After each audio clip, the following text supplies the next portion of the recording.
அதிகாரத்தின் 7ஆம் வாரம்.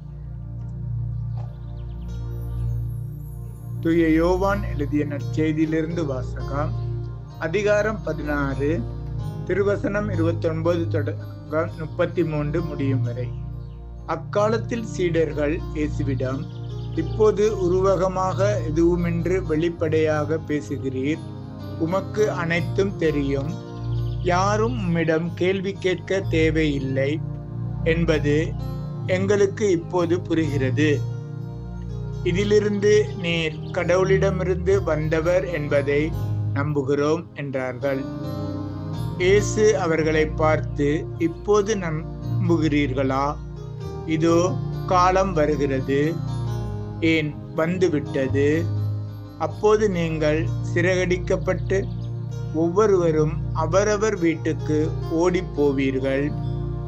என்னை தனியே விட்டு விடுவீர்கள். ஆயினும் நான் தனியாக இருப்பதில்லை, தந்தை என்னோடு இருக்கிறார். என் வழியாக நீங்கள் அமைதி காணும் பொருட்டே நான் இவற்றை உங்களிடம் சொன்னேன்.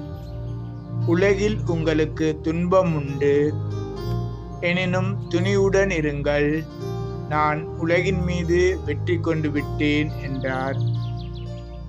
இது ஆண்டவர் வழங்கும் அருள் வாக்கு. கிறிஸ்துவே உமக்கு புகழ்.